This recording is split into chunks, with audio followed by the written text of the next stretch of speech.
اعوذ باللہ من الشیطان الرجیم بسم اللہ الرحمن الرحیم کل نفس ذائقة الموت صدق اللہ مولانا العظیم الصلاة والسلام علیک یا سیدی یا رسول اللہ الصلاة والسلام علیک یا سیدی یا حبیب اللہ الصلاة والسلام علیک یا سیدی یا شفیع المذنبین وعلى آلك وأصحابك يا سيدي يا رحمة للعالمين.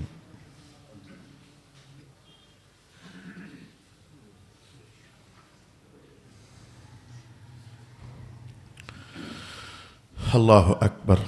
اللہ تعالیٰ کے فضل سے گزشتہ نشست سے ہم قرآن حکیم کا ایک اہم ترین عنوان سیکھنے کا اہتمام کر رہے ہیں.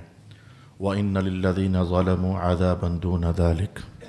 ظالم لوگوں کے لیے ایک عذاب تو وہ ہے جو ہے بروز قیامت دوزخ کا، اور ایک اس سے پہلے بھی عذاب ہے. اس سے پہلے بھی جو عذاب ہے اس پر ہم نے گفتگو سیکھنے کا اہتمام شروع کر دیا. جاننا چاہیں گے کہ قبر کے اندر بھی عذاب ہے کچھ لوگوں کے لیے. کافروں کے لیے تو ہے ہی ہے، مسلمانوں کے لیے بھی بعض گناہ ایسے ہیں کہ جس کی وجہ سے قبر میں عذاب میں ان کو مبتلا کیا جاتا ہے. گزشتہ نشست میں چند روایات ہم نے سماعت کی تھیں. آج ایک دو روایات اور عرض کر لینے کے بعد میں نے آپ سے یوں کہا تھا کہ اس بار ہم ترتیب یوں رکھنے جا رہے ہیں کہ پہلے گزشتہ کسی زمانے میں جو بیان کیا تھا سو بیان کیا تھا، لیکن اس بار ترتیب میں کچھ تین بڑے پہلو ہیں جن پر ہم نے غور و فکر کرنا ہے. ایک تو یہی ہے کہ قبر میں عذاب کا عنوان کوئی ہے. دوسرا ہم نے یہ بات جاننی ہے کہ وہ کون کون سی باتیں ہیں، وہ کون کون سے جرم اور گناہ اور نافرمانیاں ہیں جن کی وجہ سے قبر میں مسلمانوں کو بھی عذاب دیا جاتا ہے. کافروں کو تو عذاب دیا جاتا ہے تو ان کے لیے تو کسی خاص وجہ کو زیر بحث لانا کوئی مقصد ہی نہیں ہے. ان کا تو جرم کفر سب سے بڑا جرم ہے، باقی ساری باتیں اس سے کم کم کم کم ہیں. کافروں کو زیر بحث لانا یہ اتنا خاص عنوان نہیں ہوگا ہمارے آج کے اس ماحول کے لیے، لیکن یہ ہے کہ مسلمانوں کے حوالے سے وہ خاص وجوہات ہم ضرور حدیث پاک میں جاننا چاہیں گے اور سیکھنا چاہیں گے. صلی اللہ علی حبیبہ محمد وعلی آلہ واصحابہ اجمعین. عن زید بن ثابت قال بینما النبی صلی اللہ علیہ وآلہ وسلم فی حائط لبن النجار على بغلة له ونحن معه إذا حادت به فكادت تلقيه وإذا أقبر 6 أو 5 أو 4. فقال من يعرف أصحاب هذه الأقبر؟ فقال رجل أنا. فقال متى مات هؤلاء؟ قال ماتوا في الإشراك. فقال إن هذه الأمة تبتلى في قبورها فلولا ألا تدافنوا لدعوت الله أن يسمعكم من عذاب القبر الذي أسمع. رسول اکرم صلی اللہ علیہ وآلہ وسلم کے صحابی جناب حضرت زید بن ثابت فرماتے ہیں کہ ہم سرکار دو عالم علیہ السلام کے ساتھ بنو نجار قبیلے کے باغوں میں سے کسی باغ میں سے گزر رہے تھے. تو حضور رحمت عالم جس مبارک خچر پر سوار تھے تو حادت، وہ خچر جو ہے ایسے جیسے کہ بتکا یا گھبرایا یا اس پر پریشانی کے آثار ظاہر ہوئے. تو اتنا زیادہ بتکا کہ ایسے لگنے لگا جیسے کہ ابھی رسول پاک علیہ السلام کو اپنے سے نیچے ہٹا دے گا. اس قدر زیادہ اس میں بے چینی پیدا ہوئی. تو آپ فرماتے ہیں کہ ہم نے دیکھا کہ 6 قبریں تھیں یا 5 قبریں تھیں. کچھ آثار دبے دبے تھے، قبر محسوس ہوتی تھی اگر غور کیا جائے، اور اگر چھوڑ دیا جائے تو شاید 5 تھیں یا 4 تھیں. یعنی کچھ ایسا تھا کہ کچھ قبریں بالکل واضح تھیں اور کچھ ذرا دبی دبی تھیں. تو ہم جج نہ کر سکے 6 ہیں یا 5 ہیں یا 4 ہیں. 4 تو فائنل تھی ہی تھی، 5 اور 6 تو قبریں تھیں. تو رسول پاک علیہ السلام نے ہم سے پوچھا کہ کوئی جانتا ہے کہ یہ قبروں والے کون لوگ ہیں؟ ہم میں سے کوئی صاحب جانتے تھے. ہم نے کہا حضور ہم جانتے ہیں یہ زمانہ کفر اور زمانہ شرک میں مرنے والے لوگ ہیں. اللہ اکبر. تو رسول پاک علیہ السلام نے ان کو دیکھتے ہوئے پھر یہ جملہ ارشاد فرمایا تھا، اس امت کے لیے قبر کا فتنہ ہے، بہرکیف اس امت کے لیے قبر کا فتنہ اور قبر کی آزمائش ہے. اگر تم میتوں کو قبرستانوں میں دفنانا ترک نہ کر دیتے تو وہ آواز جو کہ میں سن رہا ہوں تو میں تمہیں بھی سنوا دیتا. جو آواز میں سن رہا ہوں تو قبروں کی آواز سنی جا سکتی تھی. رسول پاک علیہ السلام کے ساتھ بعض صحابہ ایسے بھی ہیں جو مختلف عنوانات میں مختلف سفروں میں انہوں نے باقاعدہ آواز سنی، لیکن ان کو معلوم نہیں تھا کہ وہ آواز کیا ہے. وہ رسول پاک علیہ السلام نے پھر ان کو بتایا تھا کہ یہ آواز قبر کے اندر جو شخص موجود ہے اسے عذاب دیا جا رہا ہے اور اس کی چیخ و پکار کی آواز ہے۔ تھوڑی دیر کے بعد وہ روایات ہم جاننا بھی چاہیں گے۔ میرا عنوان آپ محسوس کر رہے ہیں کہ ہمیں ٹھنڈے لہجے میں بول کر کے تو گرم عنوان سیکھنے کا اہتمام کرنا ہے، اپنے لیے اللہ سے خوف مانگنا ہے، اپنے لیے اللہ تعالیٰ سے عافیت مانگنی ہے، کیونکہ قبر کی زندگی ایک باہر کیف مشکل زندگی ہے۔ عذاب نہ بھی ہو تو میں کہتا ہوں کہ رسول پاک علیہ الصلوۃ والسلام اس دن جب کہ قبر پر تشریف فرما تھے، قبر ابھی مکمل تیار نہیں ہوئی تھی، تو انتظار تھا، تو رسول پاک علیہ الصلوۃ والسلام نے مختلف جملے بولے تھے۔ ان میں سے ایک جملہ یہ تھا، قبر سے زیادہ خوفناک منظر میری آنکھوں نے اور کوئی نہیں دیکھا ہے۔ یہ رسول پاک علیہ الصلوۃ والسلام ارشاد فرما رہے تھے۔ اندر تو اندر ہے، میں کہتا ہوں رات کے کسی پہر قبرستان سے گزر بھی ہو جائے، اچھا خاصا مومن آدمی ہوتا ہے، لیکن اس پر باہر کیف ایک ہیبت طاری ہو جاتی ہے، ایک خوف طاری ہو جاتا ہے۔ یہ آخرت کی دنیا ہے ہی بڑی خطرناک دنیا۔ اللہ تعالیٰ ہی کا فضل ہے کہ جو اس آخرت کے سفر میں ہمارے شریک حال ہو جائے تو ان لوگوں کے لیے قبر کا سفر آسانی کے ساتھ طے ہو جائے، ورنہ مشکل بات ہو جائے گی۔ صلی اللہ علیہ حبیبہ محمد وآلہ وسلم۔ اچھا، یہ واقعہ اور ہے، یہ زندگی میں کئی واقعات ہوئے ہیں، اس میں 5 قبریں یا 6 قبریں یا 4 قبروں کا حوالہ ہے۔ ایک عن قریب میں ایک اور روایت کے الفاظ بھی آپ کے سامنے عرض کروں گا، اس میں 2 قبروں کا حوالہ ہے۔ ایک اور عن قریب میں آپ کے سامنے روایت پیش کروں گا، اس میں 1 قبر کا حوالہ بھی ہے۔ تو یہ مشاہدات جو ہیں رسول پاک علیہ الصلوۃ والسلام کے، یہ چلتے رہتے ہیں۔ میں جب کہ ابھی آپ کو ایک روایت کے الفاظ بتا چکا ہوں، تو لگے ہاتھوں ایک اشارہ آپ کی خدمت میں عرض کرنا چاہوں گا۔ علموں کی دنیا میں ایک علم ہے، علم کشف، وہ کتابوں سے نہیں پڑھا جا سکتا، ہے ہی نہیں ہے، کتابوں کے اندر وہ ہے ہی نہیں ہے، استاد سے سیکھا بھی نہیں جا سکتا۔ یہ علم الکشف جو ہے یہ اللہ کی عطاؤں میں سے ایک عطا ہے، اور علم الکشف کا حاصل کلام یہ ہے کہ آنکھ نہیں دیکھ سک رہی ہے، بات کچھ پردے میں ہے، لیکن اللہ تعالیٰ دکھا دے، پردہ نہ رہے، تو اسے کہتے ہیں علم الکشف۔ علم الکشف کی بنیاد اگر جاننا چاہو تو جس کو ہم سرکار دو عالم کی ذات اقدس کے حوالے سے علم غیب سے تعبیر کرتے ہیں، سمجھو کہ یہ انہی شاخوں میں سے ایک شاخ ہے۔ بندہ قبر کے اندر ہے، منو مٹی تلے دبا ہوا ہے، اندر کے احوال کھل جائیں تو یہ ہوتا ہے علم الکشف۔ سرکار دو عالم علیہ الصلوۃ والسلام کو اللہ تعالیٰ نے جو خوبیاں، کمالات، جو اوصاف عطا فرمائے ہوئے تھے، اولیاء کرام کو ان کی خیرات عطا فرمائی ہوتی ہے، تو ادھر وہی چیزیں ہوں تو ان کا نام کچھ اور ہوتا ہے، لیکن اولیاء میں، امتیوں میں آ جائیں تو نام بدل جاتا ہے۔ جیسے کہ معجزہ ہی کو دیکھ لیں، جیسے کہ کرامت ہی کو دیکھ لیں، معجزہ بھی وہی شے ہوتی ہے جو عام لوگ نہ کر سکے لیکن کوئی کر سکے، کرامت بھی ایسی ہی شے ہوتی ہے جو عام لوگ نہ کر سکے لیکن کوئی کر سکے۔ لیکن ذات اگر نبوت کی ہے تو وہاں پھر اسی کام کو معجزہ کے ساتھ تعبیر کر دیتے ہیں، اور ذاتیں اگر اولیاء کی ہیں یا خاص امت والوں کی ہیں تو پھر ان کو انہی عنوانات کے لیے کرامات کا لفظ استعمال کر دیا جاتا ہے۔ عنوان دونوں پیچھے فیملی ایک ہی ہوتی ہے، جو لوگ نہ کر سکے اور کوئی ذات کر سکے۔ نبی ہوں تو انہیں معجزہ کہہ دیتے ہیں ان کاموں کو، اور امتی ہوں تو ان کے لیے کرامت کا لفظ استعمال کر لیا جاتا ہے۔ یہی حال یہاں ہے۔ رسول پاک علیہ الصلوۃ والسلام کا جو مبارک کشف ہے وہ تو اتنا وسیع تھا، اتنا وسیع تھا، اتنا وسیع تھا، یہ قبر تو چند فٹ کی بات ہے، قبر تو چند فٹ کی بات ہے۔ رسول اللہ علیہ الصلوۃ والسلام کا علم الکشف، جس کو میں کہتا ہوں کہ وہاں چلے جاؤ تو علم الکشف نہیں بولا جاتا، علم غیب بولا جاتا ہے۔ آسمانوں، 7 آسمانوں سے پرے کی بات حضور پر منکشف ہے۔ جناب آدم کی تخلیق سے پہلے کی باتیں حضور پر منکشف ہیں، قیامت قائم ہونے جا رہی ہے وہاں تک کی باتیں حضور پر منکشف ہیں۔ سرکار سے لے کر جناب آدم تک انبیاء تشریف لائے، کون نبی کب کیا کرتا رہا، یا اللہ یا اللہ یا اللہ۔ جب میں نے چند دن پہلے کسی اور عنوان کا مطالعہ کرنا تھا تو یہ لفظ، ایک جملہ میرے مطالعے سے گزر گیا کہ اللہ تعالیٰ نے رسول پاک علیہ الصلوۃ والسلام کو، جناب حضرت علی المرتضیٰ کو، اللہ اللہ، وہ 13 رجب کہیں گزرا تو ان کی شان میں حدیثیں پڑھ رہا تھا، تو رسول پاک علیہ الصلوۃ والسلام نے جناب علی کی شان میں کہا، نبی تو نبی ہے، میرا بھائی علی جو ہے، ان کا حال یہ ہے کہ مجھ سے پہلے جتنے انبیاء آئے، کس نبی کی قوم میں کب اللہ کی طرف سے رحمت اتری، کب اللہ کی طرف سے عذاب آیا، علی کو سارا پتہ ہے۔ سبحان اللہ، نعرہ حیدری، نعرہ حیدری۔ حالانکہ قرآن پاک میں تو کم نبیوں کا ذکر آتا ہے اور حدیث پاک میں تو کم نبیوں کا ذکر آتا ہے۔ اگر یہ سارے ذکر جوڑ لیے جائیں جو قرآن پاک میں اور حدیث میں آتے ہیں تو 100 بھی نہیں بنتے، جبکہ انبیاء کی تعداد 1 لاکھ سے زیادہ ہے، لیکن حضور فرماتے ہیں جتنی بھی ہے مجھے تو پتہ ہے ہی ہے، لیکن علی کو بھی پتہ ہے کس نبی کی امت میں کب کیا ہوا تھا۔ اعلم الناس بایام اللہ، یہ الفاظ رسول پاک علیہ الصلوۃ والسلام نے ارشاد فرمائے۔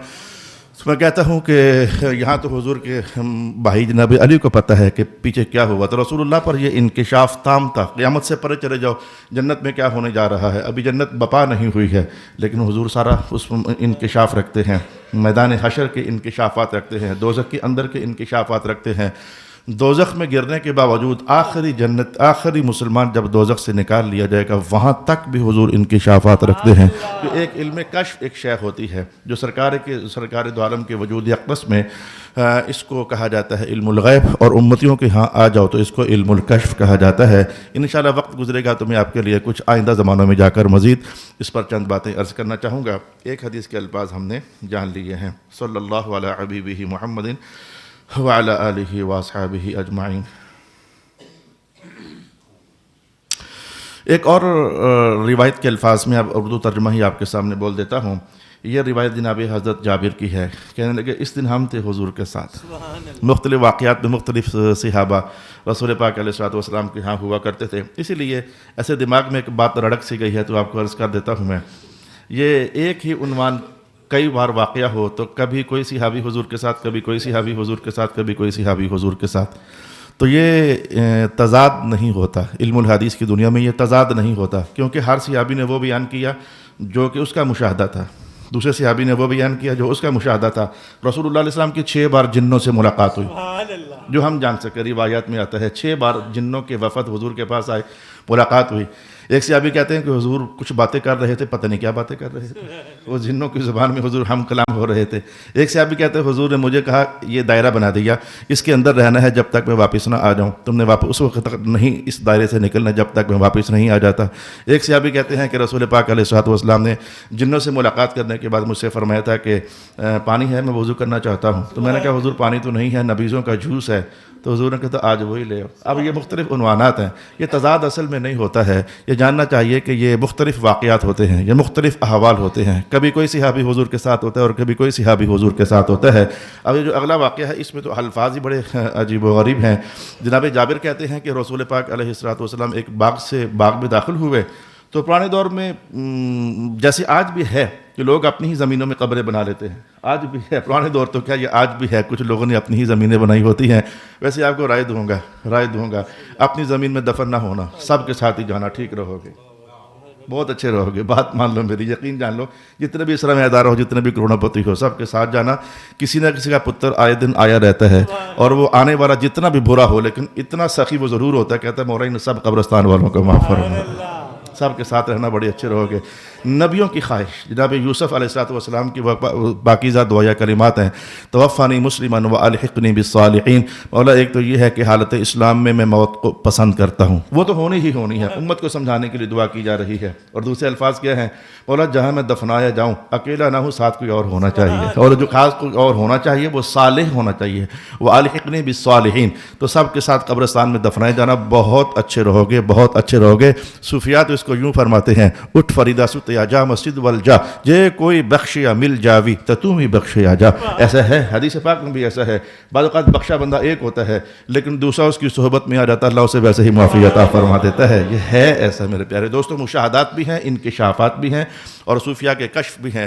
تو اس حدیث کے اندر جناب جابر فرماتے ہیں کہ حضور ایک باغ میں داخل ہوئے تو فسمع اصوات رجال من بنی نجار، تو رسول پاک علیہ الصلوۃ والسلام نے کچھ آوازیں سنی، اللہ اکبر، حالانکہ میں تھے اور حضور پاک علیہ الصلوۃ والسلام تھے، کچھ آوازیں سنی رسول پاک علیہ الصلوۃ والسلام نے، تو فخرج فازعا، جلدی سے حضور اس جگہ سے باہر نکلے۔ یہ حضور کی عادت مبارکہ ہوتی تھی کہ جو عذاب والے علاقے ہوتے تھے حضور وہاں دیر تک رہنا پسند نہیں فرماتے ہوتے تھے، جو شیطانی اثرات والے علاقے ہوتے تھے حضور وہاں زیادہ دیر تک رہنا پسند نہیں فرماتے ہوتے تھے۔ عذاب والے علاقوں سے جب قافلے کبھی گزرتے تو رسول پاک علیہ الصلوۃ والسلام یہ اعلان کروایا کرتے تھے، ذرا سواریاں تیز کرو، یہ سواریاں ذرا تیز کرو، یہاں وہ لوگ مدفون ہیں زمینوں کے اندر کہ جن کو اللہ کی طرف سے عذاب دیا جا رہا ہے۔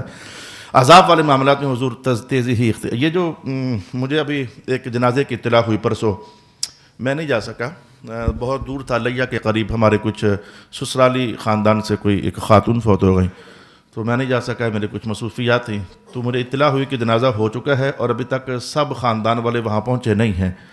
تو میں نے کسی ایک کو فون کر کے کہا کہ جنازہ ہو گیا ہے، آپ کیا لینے جا رہے ہو؟ کہنے لگے ہم خود حیران ہیں کہ جنازہ انہوں نے کیوں کر دیا ہے. اور پھر میں کہا اب دفنا دیا؟ کہا دفنایا بھی نہیں، چارپائی گھر میں پڑی ہوئی ہے. اللہ اکبر اللہ اکبر. چارپائی بھی گھر پڑی ہوئی ہے، دفنایا بھی نہیں ہے، جنازہ بھی پہلے ہو گیا ہے. میں نے پھر اس صاحب کو حدیث پاک بتائی. میں نے کہا دیکھو رسول پاک علیہ الصلوۃ والسلام، یہ غلطیاں جو ہیں ہمارے ہاں بھی پائی جاتی ہیں. رسول پاک علیہ الصلوۃ والسلام ارشاد فرمایا کرتے تھے امور آخرت کے حوالے سے خاص کر کے کہ میت کو جلدی سے بس دفنانے کا اہتمام کرو. اگر وہ جنت والا ہے تو تم اس کی جنت میں رکاوٹ کیوں بنے ہوئے ہو؟ بہت عالی شان جملہ ہے. اور اگر وہ اللہ کے عذاب والا ہے تو اللہ کا عذاب تمہارے گھر میں پڑا کیا کر رہا ہے؟ یعنی جلدی سے نکالنا چاہیے اللہ کے عذاب کو. ہم تو نہیں جانتے اس کے ساتھ کیا گزر رہی ہے، لیکن باہر کے بندے کو اندازہ ہوتا ہے کہ یہ کس فیملی سے تعلق رکھنے والا ہے. میں کہا دفناؤ یار، یہ آپ لوگوں نے کیا ماحول بنایا ہوا ہے کہ صبح دفنائیں گے، جب سارے آ جائیں گے، جنازہ بھی پڑھ لیا ہے. عجیب و غریب معاملات بعض اوقات لوگوں سے واقع ہو جاتے ہیں. میں نے آپ کو عرض کرنا چاہا کہ باہر کے جو عذاب والی جگہیں ہوتی ہیں یا شیطانی اثرات والی جگہیں ہوتی ہیں، وہاں رسول پاک علیہ الصلوۃ والسلام جلدی سے ہی گزرنے کا اہتمام کیا کرتے تھے. ایک مقام پر ایک سفر میں فجر کی نماز قضا ہوئی تھی، تو صبح اٹھ کر کے تو حضور نے فرمایا تھا یہاں نہیں پڑھنی، آگے جا کے پڑھنی ہے. یہاں شیطان نے اپنا جو اثر چھوڑنا چاہا تھا تو اپنی طرف سے اس نے کوشش کی ہے، نماز جو رہ گئی ہے لہذا ہم کسی اور جگہ جا کر نماز ادا کریں گے. اچھا یہ دوسری بات تو فخرج فاضعا، حضور بڑے خوف کی حالت میں باہر نکلے. فامر باصحابہ، اس وقت جو حضور کے صحابہ ساتھ تھے حضور نے فوراً ان کو یہ ارشاد فرما دیا اللہ کے عذاب سے، قبر کے عذاب سے اللہ کی پناہ مانگو، قبر کے عذاب سے اللہ کی پناہ مانگو، قبر کے عذاب سے اللہ کی پناہ مانگو.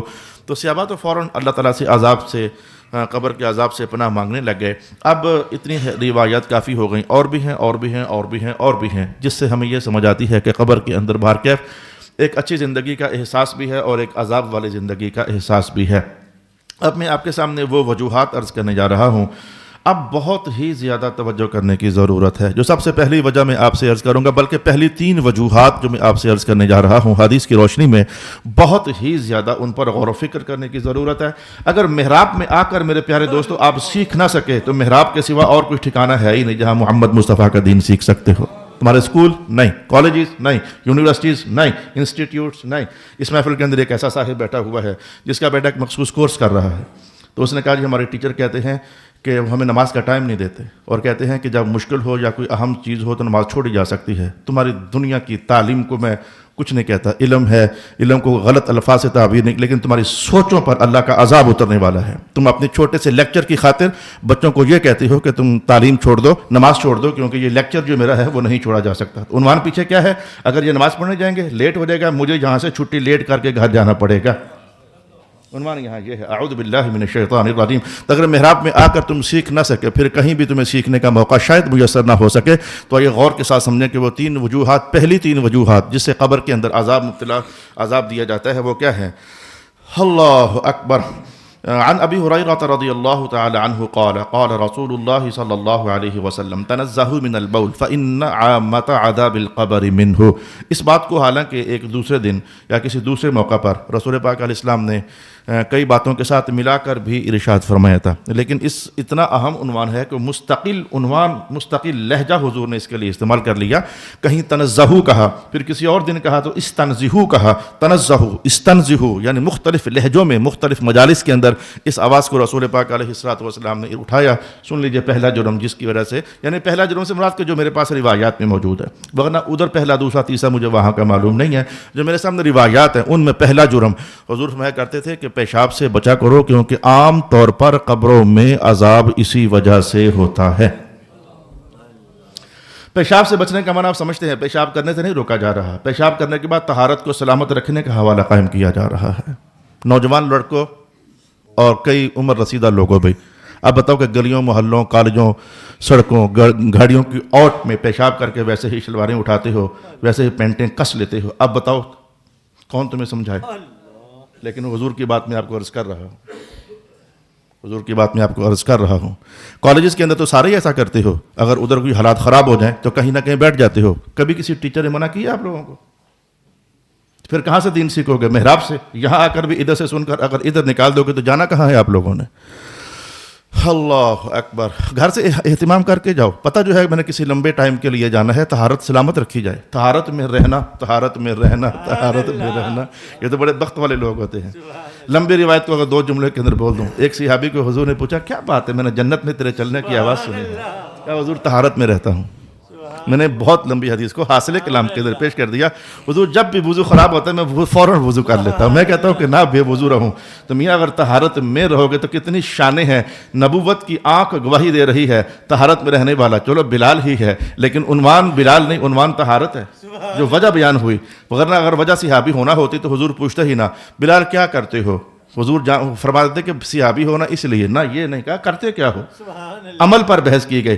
کہا حضور طہارت میں رہتا ہوں. کہا فبی ھذا، یہی وجہ ہے، یہی وجہ ہے. سمجھ آئی ہے طہارت میں رہنا کتنا عظیم عنوان ہے. تو لہذا اگر جتنے بندے سن رہے ہو کم از کم توبہ نہیں کر سکتے ہو اللہ تعالیٰ کے یہاں. توبہ کا دروازہ کھلا ہوا ہے. آئے میرے اللہ کریم آج کے بعد باہر تو ہم سر عام تو پیشاب نہیں کریں گے، لیکن گھروں کے اندر بھی احتیاط کریں گے، اہتمام کریں گے، پورا اہتمام کریں گے. ہم اپنے آپ کو چھینٹوں سے بچائیں گے. اچھا ایک تو حدیث پاک کے الفاظ ہو گئے. اب اس سے زیادہ میں کیا بولوں. اب مجھے کچھ سے زیادہ روایات بھی جاننی ہے. ہم ادھر سفر طے کرنا چاہیں گے. اگر کھلا کوئی اور ماحول ہوتا تو شاید میں ایسے ہی خام خواہ کبھی کبھی آپ کو پتہ ہے میں طبیعت میں گرمی آ جاتی ہے تو ٹھنڈا گرم بول دیتا ہوں. ادھر اگلی حدیث کے الفاظ سمجھتے ہیں صلی اللہ علیہ وسلم. اب میں ترجمہ ہی آپ کے لیے سنا دیتا ہوں. ایک سفر میں سرکار دو عالم علیہ الصلوۃ والسلام 2 قبروں کے پاس سے گزرے تھے. تو حضور پاک علیہ الصلوۃ والسلام جس خچر پڑھتے تھے وہ خچر جو ہے نفرت، اس میں نفرت پیدا ہوئی تھی، یعنی وہ بدکا سا احساس ہوا تھا جیسے بے چینی ہو رہی ہے. ویسے تو میں کہوں آپ کو کہ ان خچروں شچروں کو یہ بھی ایک عجیب حضور کی عظمت کی بحثوں میں سے ایک بحث ہے کہ ویسے بھی تو جانور حضور فرماتے تھے کہ سب کو پتہ لگتا ہے کہ عذاب ہو رہا ہے، صرف تم نہیں جان سکتے کہ عذاب ہو رہا ہے. لا سمعت البہائم، بہائم کو پتہ ہوتا ہے کہ قبروں کے اندر عذاب ہو رہا ہے، لیکن ان کا احساس اس درجے میں نہیں ہوتا. لیکن اگر جانور بھی ہونا تو حضور کی رفاقت میں ہو اور حضور کی سواری کی ہونے کی صحبت میں ہو تو اس کا احساس بھی اتنا بیدار ہو جاتا ہے کہ وہ محسوس کرتا ہے کہ قبر کے اندر کوئی شدید تلخی چل رہی ہے. تو اس کو دیکھ کر کے تو حضور پھر فرماتے ہیں کہ یہ قبر اور یہ قبر ان دونوں کو عذاب ہو رہا ہے. اور سرکار دو عالم علیہ السلام نے جملہ اس طرح کا ارشاد فرمایا کہ معاملہ کوئی بہت بڑا نہیں تھا، حالانکہ معاملہ بڑا تھا تبھی تو عذاب ہو رہا ہے. اس جملے کو سمجھنے والی بات ہے. معاملہ کوئی بہت بڑا نہیں تھا، معنی یہ تھا کہ بچنا کوئی بہت مشکل نہیں تھا. ان دونوں باتوں سے بڑی آسانی سے بندہ بچ سکتا تھا. یہ بحث ہے کہ بات کوئی بہت بڑی نہیں تھی کہ ہم کہیں کہ بندہ بچ نہیں سکتا تھا، بچ سکتا تھا. پھر رسول پاک علیہ الصلوۃ والسلام نے فرمایا تھا کہ جو یہ ہے ہائے یہ جاننا بھی سمجھنا چاہیے. عذاب پتہ لگ جانا یہ کشف ہو گیا، لیکن حضور رحمت عالم سے کیا چھپا ہوا ہے. حضور اس سے پیچھے چلے گئے، ان کی دنیا میں اتر گئے، ان کی زندگی میں اتر گئے. کہا یہ پیشاب کے چھینٹوں سے بچا نہیں کرتا تھا. سرکار دو عالم علیہ الصلوۃ والسلام پر کبھی اس طرح کی تہمت نہ لگانا کہ حضور کو یہ پتا تھا اور یہ نہیں پتا تھا. مارے جاؤ گے قیامت والے دن، مارے جاؤ گے، رسوا ہو جاؤ گے، ذلیل ہو جاؤ گے. سرکار کے متعلق اس طرح کی بحثیں کرتے حضور کو یہ پتہ نہیں تھا، حضور کو یہ پتہ نہیں تھا. حضور کو یہ بھی معلوم تھا کہ ان کو عذاب ہو رہا ہے، اور یہ بھی جانتے تھے کہ بات بہت بڑی نہیں تھی، اور یہ بھی جانتے تھے کہ ان دونوں میں سے کون سا وہ ہے جو پیشاب سے نہیں بچتا تھا. حضور کو دو بندے تھے، رل مل نہیں گئے تھے. یہ جو ہے نا یہ پیشاب کے چھینٹوں سے نہیں بچا کرتا تھا. اور دوسرے کے بارے میں فرمایا تھا یہ نمیمہ کرتا تھا. نمیمہ چسکے لگاتے ہو نا، جو ادھر کی بات غلط ادھر لے جاتے ہو، شرارت کرنے کے لیے، لڑانے کے لیے، فتنہ ڈالنے کے لیے. اس نے یہ کہا تھا، حالانکہ نہیں کہا تھا، یا کہا بھی تھا. تو ادھر کی بات ادھر، ادھر کی بات ادھر، اور اس کے بعد پھر تلاش کرتے ہو کیا مزہ آ رہا ہے، جس کو آپ چغلی کہتے ہو. چغلی اور غیبت کا فرق میں نے کئی بار بیان کی ہے، آج پھر بیان کر دیتا ہوں. علم کئی بار سیکھو تو بھی اچھی ہی بات ہے. میری کہی ہوئی بات کو میں نے کہا کہ ظہیر صاحب اچھے آدمی نہیں ہے، میری یہ کہی ہوئی بات آپ نے ان کے سامنے جا کر بول دی، پوری بات ہی اٹھا کر ان کے سامنے رکھ دی. یہ چغلی ہے. اور اگر جو میں نے کہا وہی اٹھا کر پہنچا دیا، اور اگر میں یہ کہتا ہوں کہ کسی کے سامنے کر ایسا مثلاً کوئی غلط حرکت ہے وہ کرتے ہیں، تو اب بھلے ان تک نہیں پہنچی بات، لیکن کسی اور کو جو میں نے ان کا کوئی عیب ڈیلیور کر دیا ہے، یہ عیب ڈیلیور کر دینا، اس کو کہتے ہیں یہ غیبت ہے. عیب ڈیلیور کرنا کسی کو، یہ غیبت ہوتی ہے. اور اس کی کہی ہوئی بات آگے پہنچا دینا، یہ چغلی ہوتی ہے. تو رسول پاک علیہ الصلوۃ والسلام نے ارشاد میں کہ یہ چغلیاں کرتا تھا، یہ جو ہے یہ چغلیاں کرتا تھا. اچھا پھر سرکار دو عالم علیہ الصلوۃ والسلام کی رحمت کی بات آپ کو سنانا چاہتا ہوں. حضور نے پھر وہ ایک شاخ تھی کھجور کی، وہ منگوائی اور کٹوایا، آدھی ادھر رکھی اور آدھی ادھر رکھی، اور آپ نے فرمایا جب تک یہ دونوں شاخیں تر رہیں گی امید ہے کہ اللہ تعالیٰ ان دونوں کے عذاب میں تخفیف پیدا فرما دے گا، کمی پیدا فرما دے گا. کیونکہ یہ اللہ کا ذکر کرنے والی چیزیں ہوتی ہیں. تو مرنے کے بعد ذکر شاخیں بھی کریں تو اس کا فائدہ بھی اللہ میت کو پہنچا بتا دیتا ہے. حضور کو بے فائدہ عمل کر کے امت کو تعلیم نہیں دے رہے ہیں, جو مفید چیزیں ہیں وہی کر کے حضور امت کو بتا رہے ہیں. تو اگر شاخوں کا ذکر بھی مرنے والے کے لیے فائدہ رکھتا ہے, تو اگر کوئی مومن بندہ پاس بیٹھ کر ذکر کرتا ہوگا یا کتاب اللہ کی تلاوت کرتا ہوگا, انکار نہیں کرنا چاہیے. بے پتر بنو اور سنجیدہ مسلمان بنو, انکار نہ کرو, یعنی اس کو تسلیم کرو کہ حضور کوئی بے فائدہ عمل کر رہے ہیں. ہماری تلاوتیں, ہمارے ذکر, ہمارے اذکار, یہاں تو بے جان چیزوں کا ذکر جو ہے وہ بھی اندر فائدے کا سبب بن رہا ہے. صلی اللہ علی حبیبہ محمد و آلہ و اصحابہ اجمعین. اچھا, تو رسول پاک علیہ الصلوۃ والسلام نے وہ تر شاخیں کاٹ کر رکھ دیں. میں لگے ہاتھوں آپ سے عرض کرنا چاہوں گا, آپ جو پنی کے پھولوں کی چادر ڈالتے ہو, اس سے زیادہ حماقت کوئی نہیں ہو سکتی ہے. ڈال کر الٹا گناہ کماتے ہو کیونکہ پیسہ ضائع کرتے ہو. پیسہ ضائع کرنے سے حضور نے منع کیا ہوا ہے. ڈالنی ہے تو کوئی مسواک جو کر رہے تھے وہی اٹھا کر وہاں رکھو. سبحان اللہ.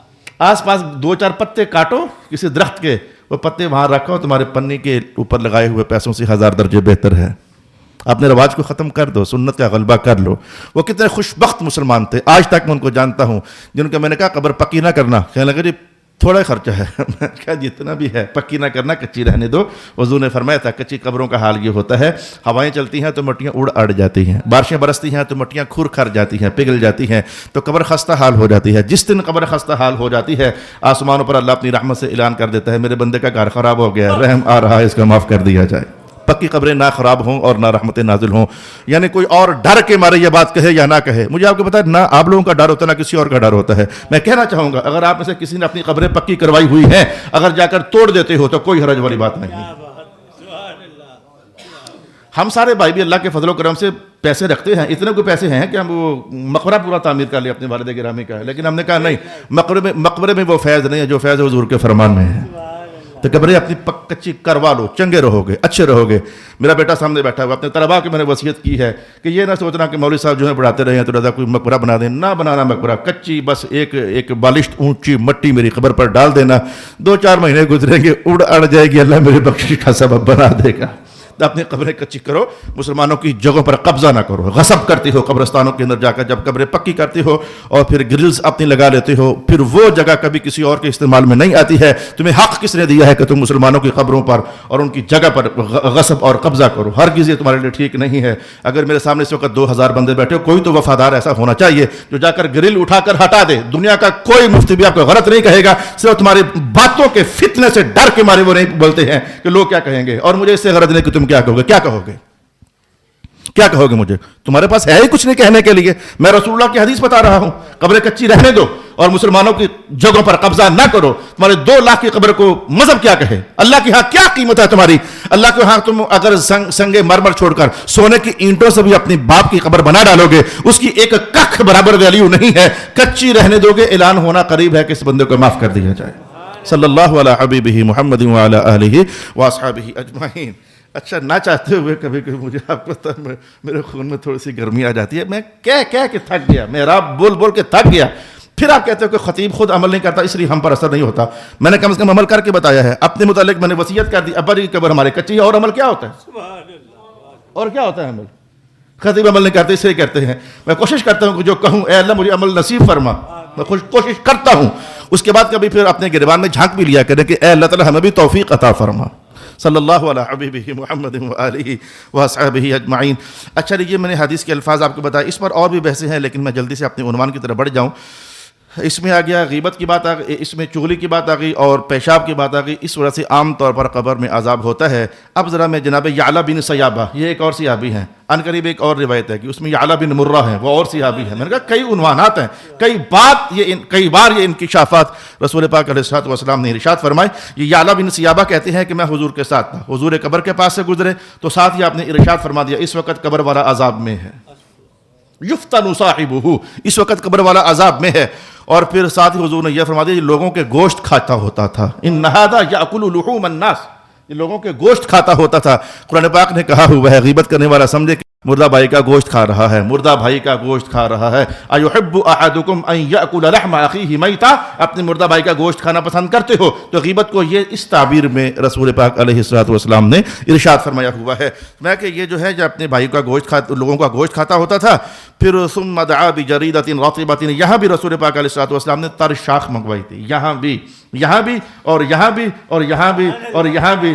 اب بھی یقین نہیں ہو رہا تھا۔ سبحان اللہ، سیانے بنتے ہو، مفتی بنتے ہو، محقق بنتے ہو یہ جو لوگ بنتے ہیں ان کو میں کہہ رہا ہوں، ذرا عنوان جب کہا جا رہا تو کہا سب کو جا رہا ہوتا ہے، لیکن وہ ویسے تو ہیں مہمان میرے گھر میں بہت، جانتے ہیں وہ کہ اہتمام ہے کس کے لیے، پتہ ہوتا ہے کہ کس کو کہا جا رہا ہے اور کون اس طرح کی حرکتیں کرتا رہتا ہے، اس طرح کے نظریات۔ میں کہتا ہوں یہ کتنا غلط نظریہ تھا جو کسی صاحب نے پھیلایا ہوا ہے، کہ کئی اصحاب نے پھیلایا ہوا ہے کہ جو لوگ ہوتے ہیں قبروں میں عذاب ہے، کون ایک ٹینشن ہوتی ہے، بس اسی کا نام عذاب ہے۔ اعوذ باللہ من الشیطان الرجیم۔ رسول اللہ علیہ الصلوۃ والسلام تو فرمانا کہ یہ پیشاب کی وجہ سے عذاب ہوتا ہے، غیبت کی وجہ سے عذاب ہوتا ہے، چغلی کی وجہ سے عذاب ہوتا ہے، اور ابھی کچھ اور معاملات آ رہے ہیں اس وجہ سے عذاب ہوتا ہے، اور آپ کہہ رہے ہو ٹینشن کا نام ہے۔ نعوذ باللہ العزیز، نعوذ باللہ العزیز، نعوذ باللہ العزیز۔ ہے جلدی سے سنیے یعلا بن مرہ کیا کہتے ہیں۔ اچھا آگے الفاظ وہی ہیں کہ جب تک یہ شاخ تر رہے گی اللہ اس کو عذاب قبر سے محفوظ فرمائے گا۔ جناب یعلا بن مرہ کیا کہتے ہیں، فرماتے ہیں کہ میں حضور کے ساتھ ایک بار قبرستان سے گزرا، فسمعت ضغطۃ، حضور کی صحبت کی برکت سے میں نے آج اندر آوازیں سنی، فسمعت ضغطۃ، میں نے قبر کے اندر چیخ و پکار سنی۔ فقلت یا رسول اللہ، میں نے کہا حضور آپ نے آوازیں سنی ہیں؟ میں نے تو اگر آپ سن رہے ہو تو حضور بھی تو سن رہے ہیں نا۔ وہ بنا تعجب، یار آواز سنی ہے تجھے؟ یہ ہم اپنے ساتھیوں کے ساتھ یہ ماحول رکھتے ہیں، سرکار آپ نے آواز سنی ہے؟ تو رسول اللہ علیہ والسلام نے خوش طبی فرماتے کہا سمعت یا اعلیٰ، اچھا آپ نے کچھ زیادہ ہی سن لی ہے مطلب یہ تھا کہ آپ کے بھائی تو مجھے آواز نہیں آئی ہے، سمعت یا اعلیٰ، یا اعلیٰ نے سن لی ہے، اور نبی پاک کو آواز خوش طبی آپ نے فرمائی۔ قلت نعم، کہا حضور میں نے آواز سنی ہے۔ فَإِنَّهُ يُعَذَّبُ فِي يَسِيرٍ مِّنَ الْأَمْرِ، تب رسول پاک علیہ الصلوۃ والسلام نے فرمایا کہ یہ بہت ایک آسان بات تھی جس سے بچا جا سکتا تھا، اس سلسلے میں اس کو عذاب دیا جا رہا ہے۔ كَانَ يَمْشِي بَيْنَ النَّاسِ بِالنَّمِيمَةِ، یہاں بھی حضور نے یہی حوالہ دیا، ایک بندے کی قبر ہے، ایک بندے کی قبر، یہ غیبت، چغلی، پیشاب، یہ تینوں امور بہت زیادہ پائے جاتے ہیں۔ سرکار کا فرمانا عامۃ عذاب القبر، عام طور پر عذاب انہی وجوہات سے ہوتا ہے، پیشاب، غیبت اور چغلی۔ محسوس کر لو گے تو بہت برائیاں ہونے کے باوجود اگر ان کا تناسب قائم کرو گے تو آپ کو پیشاب والے معاملات اور غیبت والے معاملات اور چغلی والے معاملات بہت ہی زیادہ محسوس ہوں گے۔ وَكَانَ لَا يَتَنَزَّهُ عَنِ الْبَوْلِ، اور یہ پیشاب سے بھی نہیں بچا کرتا تھا۔ بس بات ختم کرنے جا رہا ہوں۔ ایک دن رسول پاک علیہ الصلوۃ والسلام نے، حضرت بلال حضور کے ساتھ تھے، تو حضور نے آواز سنی تو بلال کو مخاطب کرتے ہوئے، بلال آواز سنی ہوں حضور نے اپنی شان سے، بلال آواز سنی ہے؟ هل تسمع ما اسمع هذا القبر يعذب، بلال آواز سنی ہے جو میں سن رہا ہوں؟ تو بس آگے انہوں نے کوئی جواب نہیں ذکر کیا گیا کہ سنی کہا یا نہ کہا، یہاں کہا یا نہ کہا۔ تو رسول پاک علیہ الصلوۃ والسلام یہ اصل میں یہودی ہے، حضور کو پتہ ہے یہ یہودی ہے، سبحان اللہ، مسلمان ہے کہ یہودی ہے؟ کون سے علم کی بات کرتے ہو حضور کے حق میں؟ ما یہ یہودی ہے، یا رسول اللہ، یا رسول اللہ۔ یہ یہودی تھا، اسے عذاب قبر دیا جا رہا تھا۔ ان قریب اہم عنوان آ رہے ہیں، ایسے عنوان کہ آپ سوچ بھی نہیں سکتے کہ اس پر بھی قبر میں عذاب ہوتا ہے۔ آپ کی توجہ کے لیے میں نے آپ کو ایڈوانس بتا دیا، ایسے عنوانات کہ جس میں آپ سوچ بھی نہیں سکتے کہ اس وجہ سے بھی عذاب قبر ہوتا ہے، ناغہ نہ کرنا۔ وآخر دعوانا الحمدللہ رب العالمین۔